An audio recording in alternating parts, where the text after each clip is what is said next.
Assalamualaikum warahmatullahi wabarakatuh.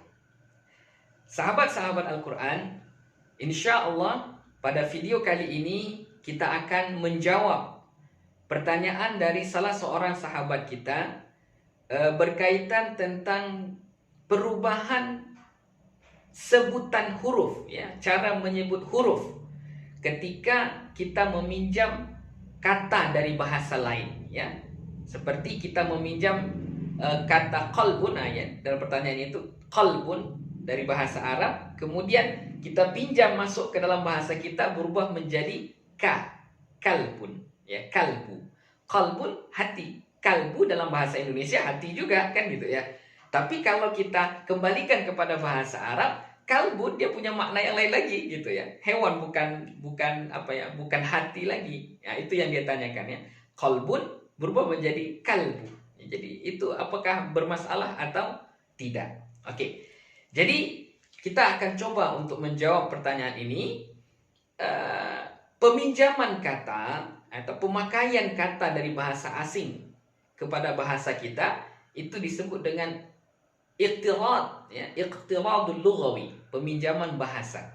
Ya. Jadi kata-kata yang kita pinjam dalam kata-kata yang kita pinjam itu tentu pasti ada perubahan, ya, pasti ada penyesuaian, ya, dengan lahjah, dengan lidah kita, ya, dengan cara kita berbicara, ya, cara kita pasti ada perubahannya, ya. Kebetulan tesis saya, ya, salah satu tesis saya membahas tentang iqtiradul lughawi, ya, al-alfazul muqtaradah fil Qur'anil Karim, ya.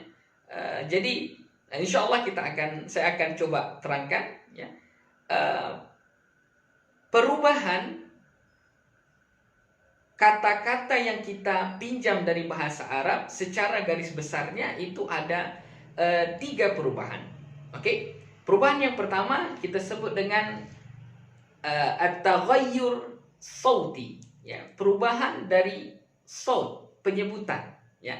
Itu adalah seperti misalnya lafaz dzikr, ya, dzikr kita sebut apa namanya, kalau asalnya za, ya, ujung lidah za, dzikr, ya, dzikr.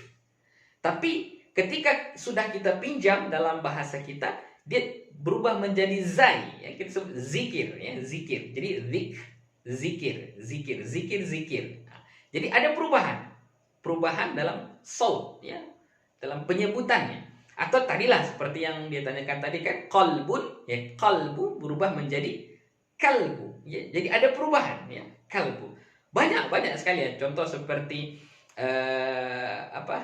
ilmu, ain kan, ilmu asalnya ilmu ain, tapi kita sebut ilmu dengan sebutan hamzah. Jadi itu biasa. Atau ta'at, ya, ta'at kita sebut ta'at, ta berubah menjadi ta.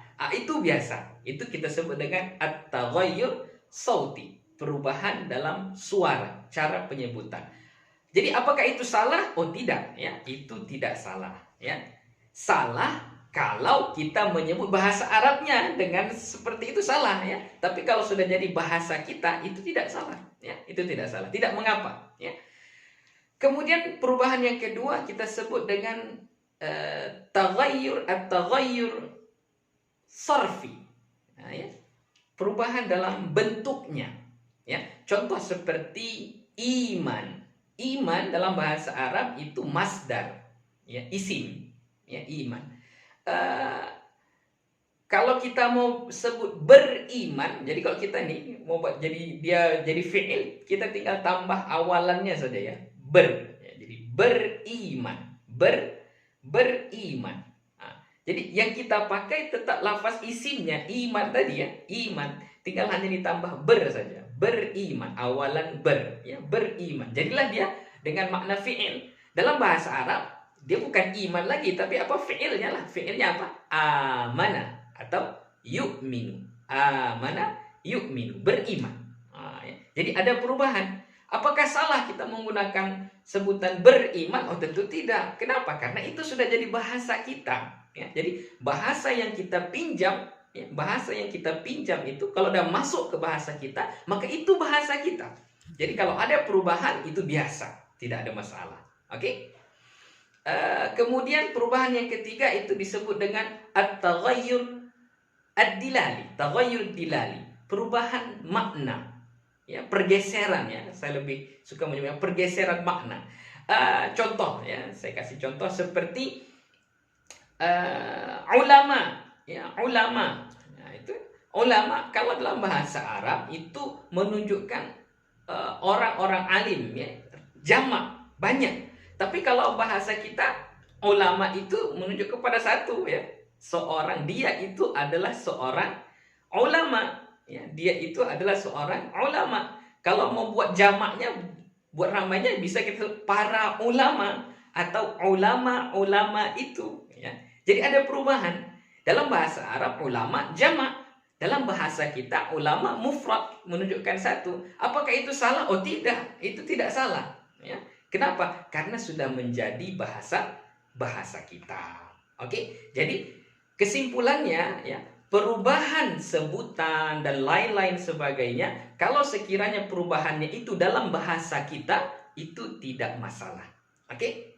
Jadi tidak mengubah makna ya. Jadi contoh tadi seperti qalbu berubah menjadi kalbu, berarti artinya nggak hati lagi. Oh bukan, enggak. Kalau sudah jadi bahasa kita, itu tetap artinya kalbu ya hati gitu. Kalbu hati ya. Tidak ada perubahan dan tidak ada kesalahan di situ. Oke? Itulah yang terjadi apabila kita meminjam bahasa dari bahasa asing ya, dari bahasa yang lain. Tapi yang perlu kita ingat di sini, ini yang penting.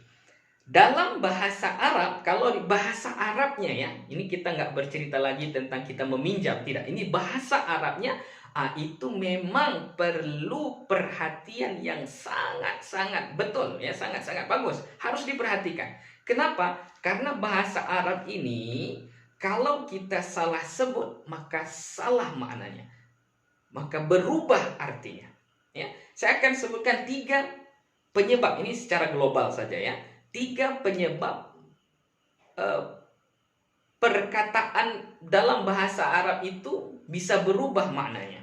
Oke, pertama, kesalahan dalam makhraj, dalam penyebutan huruf.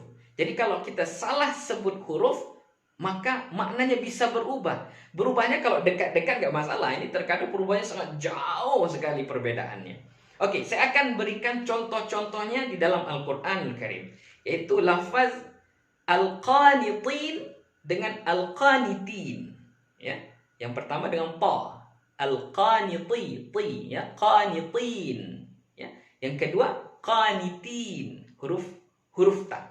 Ini bisa kita tengok pada surah Al-Hijr ayat yang ke-55 ya. Yang ta ada pada surah Al-Hijr ayat yang ke-55. Qalu basyarnaka bil haqqi fala takun minal qanitin.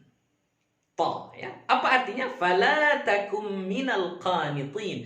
Maka janganlah kamu menjadi orang yang qanitin, yang putus asa. Nah, itu artinya qanitin, putus asa. Tapi kalau kita tengok pada surah At-Tahrim ayat yang ke-12 ya, surah At-Tahrim ayat yang ke-12, awal ayatnya, wa Maryam ibnata Imran allati ahsanat farjaha, sampai nanti ke akhir ayatnya, wa kanat minal qanitin, wa kanat minal qanitin, huruf ta ya, qanitin. Itu artinya apa? Dan adalah dia di situ maksudnya Maryam binti Imran, minal qanitin, daripada atau termasuk orang-orang yang qanitin, orang yang taat, orang yang patuh. Tadi kalau qanitin orang yang putus asa, tapi kalau qanitin orang yang patuh, orang yang taat. Tengok tuh ya. Jadi salah makhrajnya, maka salah maknanya. Itu kalau bahasa Arab ya. Dari bahasa Arab, jadi perlu ya kita jaga makhrajnya. Maka pelajaran yang pertama yang penting dalam bahasa Arab itu, dalam membaca Al-Quran juga, itu apa? Makhraj, makharijul huruf ya. Jadi sebutannya mesti betul supaya jangan salah artinya ya, supaya jangan mengubah maknanya. Oke. Kesalahan yang kedua yang bisa mengubah makna bahasa Arab itu adalah pada mad, panjang pendek. Jadi hati-hati ya. Kalau yang dia harusnya pendek, baca pendek, jangan dipanjangkan. Atau yang panjang, jangan dipendekkan. Ya. Kenapa? Karena ini bisa mengubah makna.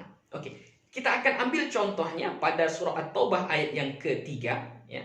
Wa adhanun minallahi wa rasulihi ilan nasi yaumal hajjil akbar. Ya. Wa adhanun, yang saya maksud di situ lafaz adhanun. Adhanun, A-nya nggak panjang ya. Adhanun. Oke. Coba kita lihat pada surah Al-Hajj ayat yang ke-46 ya, surah Al-Hajj ayat yang ke-46. Afalam yasiru fil ardi fatakuna lahum qulubun ya au adhanun yasma'una biha. Yang saya maksud di situ adhanun. Adhanun. Yang pada surah Taubah tadi adhanun. Yang pada surah Al-Hajj adhanun. Ya. Jadi kalau adhanun hanya dibaca pendek itu artinya maklumat. Apa? Seruan. Adhan, ya itu ya. Maklumat, seruan. Tapi kalau hamzahnya dibaca panjang, dibaca adhanun, adhanun, dibaca panjang 2 harakat, maka itu berubah maknanya telinga, jamak dari kata udhun, ya. Adhanun, telinga. Ya. Jauh sekali perubahan maknanya. Jadi makanya hati-hati. Itu pentingnya kita belajar tajwid, ya. Jadi yang panjang dibaca panjang, yang pendek jangan. Tetap baca pendek karena itu bisa mengubah arti. Oke, yang ketiga, kesalahan yang ketiga yang bisa mengubah arti itu adalah baris. Jadi kalau sepatutnya dia baris bawah, kita baca baris atas. Wah, itu bahaya. Bisa mengubah makna. Contohnya saya ambil pada surah Al-Maidah ayat yang kedua. Awal ayatnya, ya ayyuhalladzina amanu la tuhillu sya'airallah wala syahrul haram. Terus nanti sampai sebelum akhir ayat itu ada lafaz wa ta'awanu 'alal birri wat taqwa wa la ta'awanu 'alal itsmi wal 'udwan, terus sampai akhir. Yang saya ingin ambil adalah 'alal birri, al-birri, ya, al-birri. Tengok banyak di situ baris bawah. Coba kita bandingkan dengan surah Ar-Rum ayat yang ke-41. Surah Ar-Rum ayat ke-41. Zaharal fasadu fil barri wal bahri. Ya, di situ al-barri, banyak baris atas. Ya. Tadi ya surah Al-Maidah al-birri. Pada surah Ar-Rum al-barri. Ada perbedaan makna? Oh jelas, jauh sekali. Kalau al-birri itu baris bawah ya, al-birri banyak baris bawah itu artinya kebaikan. Wa ta'awanu 'alal birri, saling tolong menolonglah, saling bantu membantulah kamu dalam kebaikan, 'alal birri. Sedangkan kalau dia banyak baris atas, al-barri itu artinya daratan. Telah nyata kerusakan fil barri wal bahri, di daratan dan di lautan. Oh, jauh sekali perubahannya ya. Jadi makanya kalau sekiranya itu dalam bahasa Arab memang mesti kita jaga. Sekurang-kurangnya 3 ini ya. Ini yang 3 ini dapat mengubah makna ya. Apa saja tadi? Pertama, makhraj. Jadi hati-hati dalam penyebutan huruf supaya jangan berubah. Oke, ada yang luar. Hati-hati dalam penyebutan huruf ya supaya jangan berubah makna. Untuk makhraj ini banyak-banyaklah berlatih ya. Terkadang itu kita pandai membedakannya kalau dia baris atas ya, seperti ta dengan to. Kalau dia baris atas pasti berbeda. Coba kalau baris bawah, ti dengan ti ya, berbeda. Dal dengan bo ya. Kalau baris atas berbeda karena bunyinya e dengan o kan, a dengan o. Tapi kalau baris bawah, jadi itu yang seperti itu yang perlu kita latih ya, supaya jangan nanti sampai mengubah maksudnya. Yang kedua yang dapat mengubah makna itu adalah apa? Panjang pendek ya. Jadi yang panjang dibaca panjang, yang pendek dibaca pendek. Jangan terbalik ya. Seperti contohnya mata itu artinya mati. Tapi kalau mata itu artinya kapan. Jadi jangan salah ya, jangan terbalik-balik.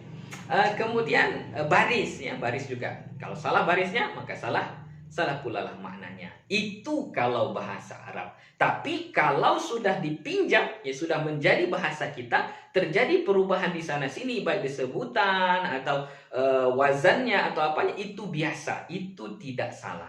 Oke? Jadi soalannya tadi sudah dijawab ya. Jadi kalbu dalam bahasa kita ambil kalbu, itu tidak salah ya. Tidak mengapa. Itu biasa, lumrah dalam iqtiradul lughawi. Oke, saya rasa untuk video kali ini saya cukupkan sampai di sini saja. Semoga bermanfaat. Jika ada yang belum paham, silahkan tanya lagi nanti. Insya Allah di lain waktu kita akan jelaskan lagi. Mohon maaf atas segala kesalahan. Wabillahi taufiq wal hidayah. Assalamualaikum warahmatullahi wabarakatuh.